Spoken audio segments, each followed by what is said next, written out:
dados de 2023, há 682 crianças e jovens nos Açores com medidas de proteção. Para o futuro imediato do H10, Mónica Saidi diz que a prioridade é criar um serviço de urgência modular. O candidato do PS ao Parlamento Europeu, André Franqueira Rodrigues, visitou o Rádio Clube de Angra e falou da importância da comunicação social nos dias de hoje.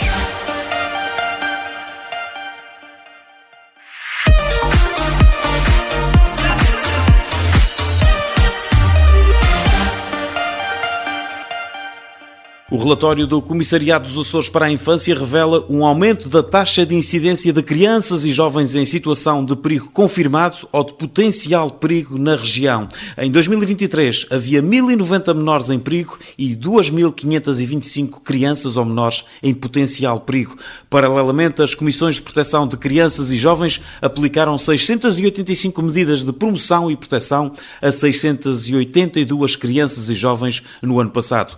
Comparativamente a 2022, verifica-se que houve necessidade de aplicar medidas de promoção e proteção a mais 63 crianças. As CPCJ açorianas aplicaram 628 medidas de promoção de proteção a favor, então, de 622 crianças e jovens. Segundo o relatório anual da avaliação da sua atividade, foram aplicadas 559 medidas de apoio junto dos pais, 75 de apoio junto de outros familiares, 42 medidas de acolhimento residencial, 7 de confiança à pessoa idónea e 2 de apoio para a autonomia de vida. Note-se que a uma criança pode ser aplicada mais do que uma medida.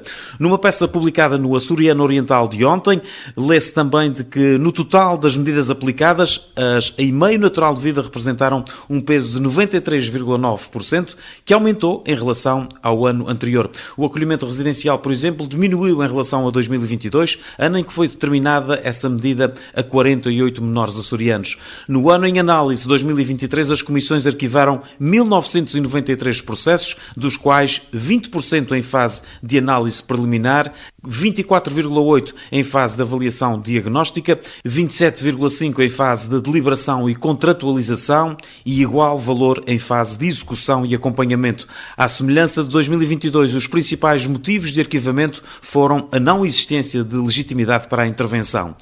A Secretária Regional da Saúde já apresentou o relatório sobre os danos do incêndio verificado no Hospital de Ponta Delgada, avaliados em cerca de 24 milhões de euros. Mónica Saidi diz que a prioridade é agora criar um serviço de urgência modular, mas ainda não há data para que o mesmo comece a ser instalado. Nós estamos a falar de uma despesa que não é estática, é natural. Não havendo um histórico, que esta situação, felizmente, é inédita, não temos um histórico das despesas geradas até então e, portanto, o prazo de 25 de julho, que nessa altura já teremos aqui um histórico de 2 meses e meio de toda esta situação. Um serviço de urgência que possa funcionar dentro do perímetro do hospital, que será um serviço que, além da urgência geral, terá também a possibilidade, ou que gostaríamos nós que tivesse também a possibilidade de dar uma resposta à urgência pediátrica.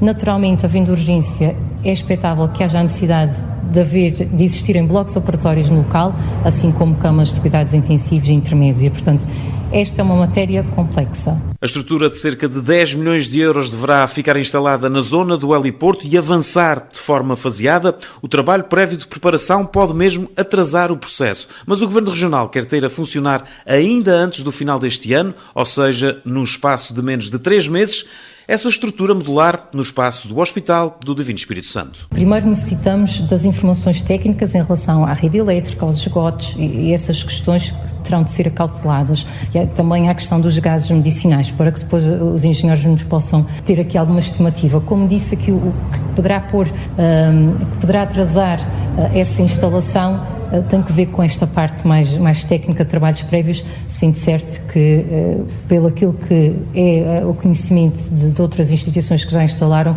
no mínimo 60 a 90 dias para a sua instalação. Declarações da Secretária Regional da Saúde, Mónica Saidi. No âmbito do Dia Mundial da Criança, que se assinalou a 1 de junho, o Presidente do Governo açoriano deu uma aula no Palácio de Santana. José Manuel Bolheiro falou com 2 turmas de escolas de Ponta Delgada sobre direitos, liberdades e garantias das crianças. Eu tive um enorme gosto de receber aqui algumas turmas de 2 escolas aqui de Ponta Delgada para, com eles, fazer uma reflexão sobre a criança, mas sobretudo sobre os direitos fundamentais da pessoa humana e depois os especiais que são dedicados à criança. Procurei incutir-lhes o sentido humanitário, o humanismo da vida, a responsabilidade também associada aos direitos, os deveres. É preciso discriminar positivamente, isto é, dar mais direitos e mais proteção às crianças porque elas precisam. No lado oposto da geração estão também os idosos. Em discurso direto, o Presidente do Governo a dar uma aula no Palácio de Santana, uma aula que assinalou o Dia Mundial da Criança. O candidato do Partido Socialista ao Parlamento Europeu, André Franqueira Rodrigues, visitou o Rádio Clube de Angra e falou da importância da comunicação social nos dias de hoje. Isto depois de reunir com a direção da Voz da Terceira. O candidato falou, naturalmente, à nossa reportagem. Foi um gosto, antes de mais, ser recebido aqui no Rádio Clube de Angra e ter a oportunidade de visitar aquela que é uma verdadeira instituição, não só para a Ilha Terceira, mas para a região autónoma dos Açores. Hoje em dia a comunicação social está a viver tempos muito desafiantes e é necessário que nós tenhamos consciência da importância que a comunicação social tem na defesa e na afirmação de uma democracia que se pretende cada vez mais informada, mais formada e que se possa defender das ameaças que infelizmente ameaçam o nosso Estado de Direito Democrático e um conjunto de liberdades que estamos habituados a dar como garantidas, mas não estão efetivamente garantidas, nem nunca estão e necessitam por isso do envolvimento das pessoas na sua defesa e na sua preservação. Neste sentido, a União Europeia tem um conjunto de oportunidades que devem ser disponibilizadas aos órgãos de comunicação social locais com vista a defender a informação livre, isenta, confirmável, para combater fenómenos como as fake news, fenómenos como a desinformação e a contra-informação, que infelizmente pululam o espaço público europeu. Existem já um conjunto de fundos que são geridos diretamente pela Comissão Europeia, mas que têm em si mesmo algumas dificuldades de chegar aos órgãos de comunicação social local e o meu compromisso, se for, como espero, eleito deputado ao Parlamento Europeu, é o de também tentar fazer chegar de forma mais simples e descomplicada essa informação aos órgãos de comunicação social açorianos para que possamos continuar a fazer em conjunto esse esforço de defesa da democracia por uma informação livre e isenta que privilegie os cidadãos e o espaço público, porque a nossa democracia tem que ser preservada e todos somos importantes na defesa e na preservação da nossa democracia e da informação no sentido mais correto e puro da palavra, porque uma sociedade quanto mais informada e formada for, mais rica é a sua democracia e mais rico também é o espaço de debate público. Estamos numa rádio local, digamos, as mais próximas relativamente às diferentes populações dos Açores. Como é que não só o candidato, mas o açoriano, que também teve sempre ligações à comunicação, vê precisamente o papel dessas rádios mais pequenas, por isso mesmo mais limitadas, mas que estão muito próximas das pessoas? Como o Miguel disse, eu tive de facto o prazer de trabalhar na área da comunicação social pouco mais de 15 anos. Conheço bem o setor nos Açores e acho que o trabalho que é desenvolvido pelos órgãos de comunicação social açorianos é um verdadeiro trabalho de serviço público às nossas populações. E, de facto, nós hoje estamos confrontados, quer a imprensa, quer as rádios privadas, com um conjunto de dificuldades que têm que ser rapidamente ultrapassados.